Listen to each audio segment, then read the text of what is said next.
Welcome to Deep Into Finance family. We appreciate you being here with us. Give us a like and subscribe to our channel.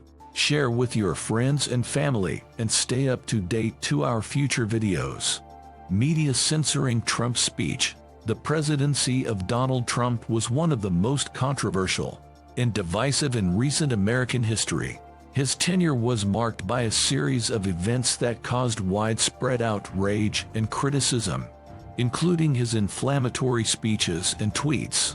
During his time in office, Trump often used social media platforms like Twitter to communicate directly with his supporters, frequently making provocative statements that sparked controversy and backlash. As a result, there were numerous instances where the media censored or fact-checked Trump's speeches and social media posts. Media censorship is a hotly debated topic, with many arguing that it violates the freedom of speech in the press. However, others argue that censorship is necessary to prevent the spread of false information and hate speech. In the case of Trump, there were several instances where his statements were censored or fact-checked by the media. One of the most high-profile cases of media censorship during Trump's presidency occurred in May 2020, when Twitter placed fact-checking labels on two of his tweets about mail-in ballots. Trump had claimed that mail-in ballots were fraudulent and that they would lead to a rigged election. However, these claims were not supported by evidence, and Twitter labeled his tweets with a warning that read, "Get the facts about mail-in ballots." This move sparked outrage from Trump and his supporters, who accused Twitter of censorship and bias. In response to Twitter's fact-checking labels, Trump signed an executive order in May 2020 aimed at limiting the power of social media companies to moderate content on their platforms. The order stated that social media companies should not be immune from legal liability for the content posted by their users, and that they should be held accountable for censoring political speech. However, legal experts argued that the executive order was unconstitutional and violated the First Amendment, which protects freedom of speech in the press. Another example of media censorship during Trump's presidency occurred in January 2021, following the storming of the U.S. Capitol by a mob of his supporters.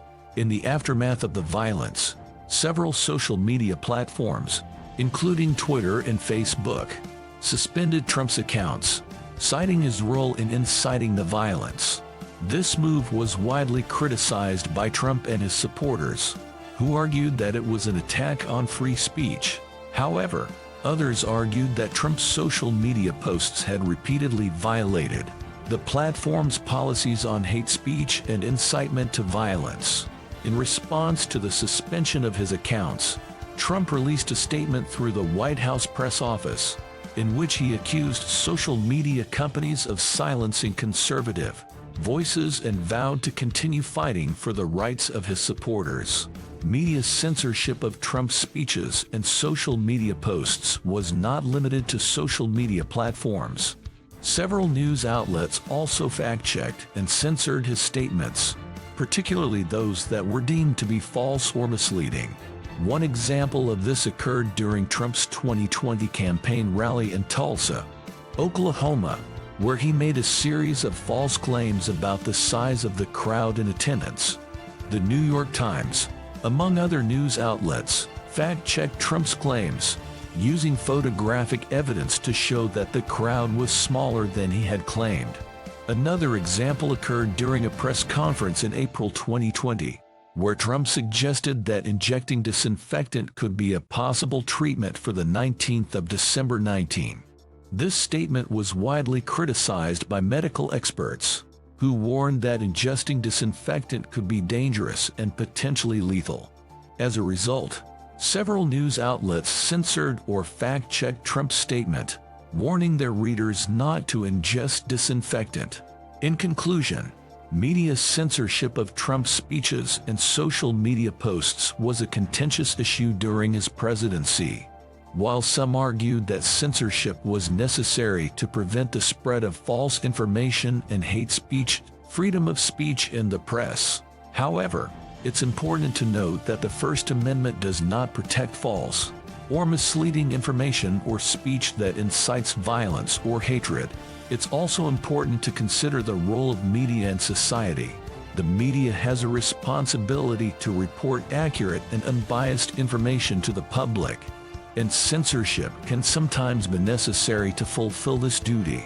However, censorship must be balanced with the need to preserve free speech in the press, and it must be carried out in a transparent and accountable manner. During Trump's presidency, media censorship of his speeches and social media posts was often seen as a political issue, with both sides accusing each other of bias and censorship. However, it's important to recognize that media censorship is not limited to political speech or to a particular political party. It can occur in any context where false or misleading information is being spread or where speech incites violence or hatred. Moving forward, it's important for media companies to establish clear and transparent guidelines for censorship and fact-checking. This can help to ensure that censorship is carried out in a fair and impartial manner, and that the public is informed about the reasons for censorship or fact-checking. It's also important for media consumers to be aware of the potential for censorship and to seek out multiple sources of information to ensure they are getting a balanced and accurate view of the issues. Media censorship of Trump's speeches and social media posts was a controversial issue during his presidency, with arguments on both sides about the need to protect free speech and the need to prevent the spread of false information and hate speech. While censorship can sometimes be necessary to fulfill the media's responsibility to report accurate and unbiased information, it must be carried out in a transparent and accountable manner, and with a careful consideration of the balance between free speech and the need for censorship. Furthermore, the issue of media censorship is not limited to the United States, as it is a global issue that affects countries around the world. Many countries have laws that restrict freedom of speech in the press, and censorship is often used as a tool by governments to suppress dissent and control the flow of information. This can have serious implications for democracy, human rights, and the rule of law. In some cases, censorship can lead to a lack of transparency and accountability, which can make it difficult for citizens to hold their governments accountable for their actions. In addition, censorship can also lead to a lack of trust in the media, as citizens may perceive it as being biased or lacking in credibility. This can further undermine the media's role in informing the public and holding those in power accountable.